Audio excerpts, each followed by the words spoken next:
नमस्कार, Divya times India में आपका स्वागत है। मैं हूं हर्षिता। अब खबर विकासनगर से, जहां पर विकासनगर कोतवाली क्षेत्र के अंतर्गत एक नाबालिग लड़की के बलात्कार का मामला प्रकाश में आया है, जिसमें कि नाबालिग लड़की की उम्र 17 वर्ष की है। कुछ महीने से वह अपने पड़ोस में रहने वाली एक महिला के यहाँ रह रही थी। वहीं उस महिला के पति उदय, हरियाणा का निवासी है, ने बलात्कार किया, जिसकी तहरीर पीड़िता की मां ने कोतवाली विकासनगर में दी, जिसमें कोतवाली पुलिस ने धारा 376 आईपीसी में मुकदमा दर्ज कर लिया है और मामले की विवेचना की जा रही है। वहीं आरोपी उदय फरार है, जिसकी गिरफ्तारी नहीं हो पाई है। ये बताइए कि आपके साथ क्या घटनाक्रम हुआ था, कब हुआ था, कैसे हुआ था? मैं उनके घर पे रह रही थी। किनके? राहिल और के। हाँ उनकी मम्मी का नाम मोना है जी। तो उनके जो पापा है, हाँ आंटी तो उस टाइम हॉस्पिटल में थी। हाँ। जो अंकल थे वो उसी दिन आए थे। अंकल का क्या नाम है? उदय। तो उन्होंने मेरे साथ रेप किया। मतलब घर में कोई नहीं था उस समय? भैया लोग थे, वो अपने मतलब पीटते हैं वो। हाँ। तो सो गए थे अच्छा। अलग कमरे में। ये जो उदय हैं मूल रूप से कहाँ के रहने वाले हैं? हरियाणा। अच्छा, तो यहाँ पर क्यों रहते हैं इनके यहाँ ये? उनके मोना है ना जो, उनके पति थे वो।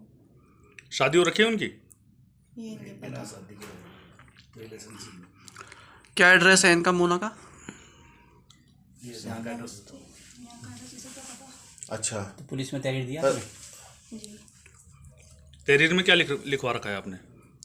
कि रेप किया था, मुँह दबा लिया था उन्होंने मेरा, जान से मार देने की धमकी दी थी उन्होंने, इसलिए मैंने बताया नहीं था किसी को। इसलिए किसी को बताया नहीं था? जी। ये घटना कितनी बार उन्होंने आपके साथ दोहराई है? एक बार। एक बार। ठीक है। प्रीति जी, बताइए कि आपकी बेटी के साथ क्या घटनाक्रम हुआ और क्या आपने पुलिस में तहरीर दी है इसकी?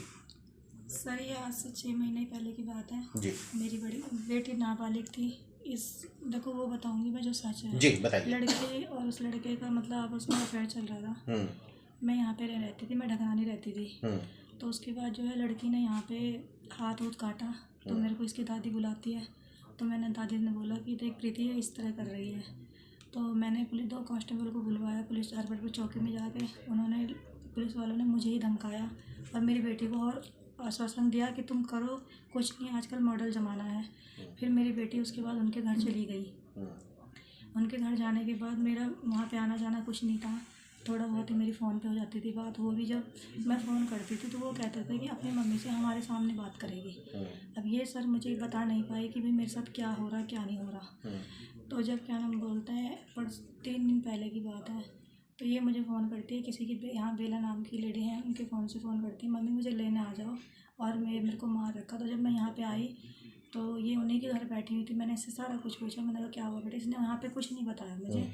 इसके बाद मैं इसे इसके कपड़े उठाती हूँ, मैं उन्हें कुछ नहीं, मैंने उन्हें कहा बस, मैंने कहा आपने रख ली, जिद में रखनी थी और मैं अपने घर ले जा रही हूँ। तो मोना को, बल्कि मोना के साथ मेरी अच्छी गाली गलौज सब हुई, क्योंकि मैंने मोना को कहा तुमने ये कहा था मैं अपनी बेटी की तरह रखूँगी, तो लेकिन तुमने बेटी को तो बेटी नहीं समझा, तुमने अपनी को समझा, मेरी को बेटी नहीं समझा।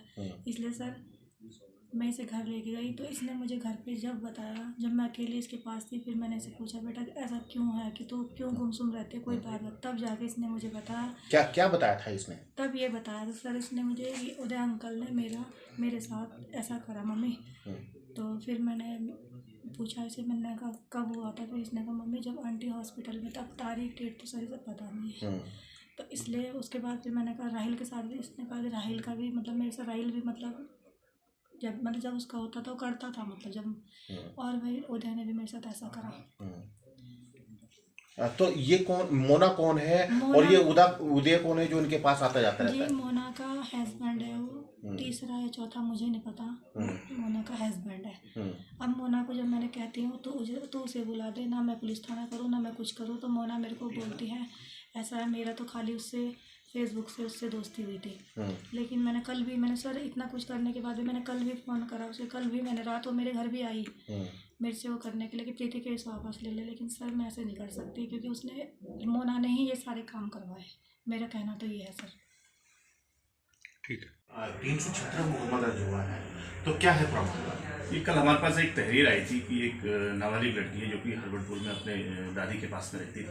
उसकी माँ ने तहरीर दी थी कि लगभग 2 माह पूर्व हरियाणा का कोई लड़का था, उसके साथ गलत काम किया गया और कल उसकी बेटी ने उसको इस संबंध में बताया कि उसके साथ ऐसा हुआ है। तो इस संबंध में तहरीर प्राप्त होने पर थाने पर अभियोग पंजीकृत किया गया है, क्योंकि नाबालिग थी इसलिए पोक्सो एक्ट के अंतर्गत भी हुआ है और जिसकी विवेचना प्रचलित है और जो भी विवेचना में आएगा उसमें अतिरिक्त। क्या आरोपी की अभी गिरफ्तारी की? अभी तक कोई गिरफ्तारी नहीं हुई, गिरफ्तारी का प्रयास किया जा रहा है। Anil Dubey, Divya times India, Vikasnagar.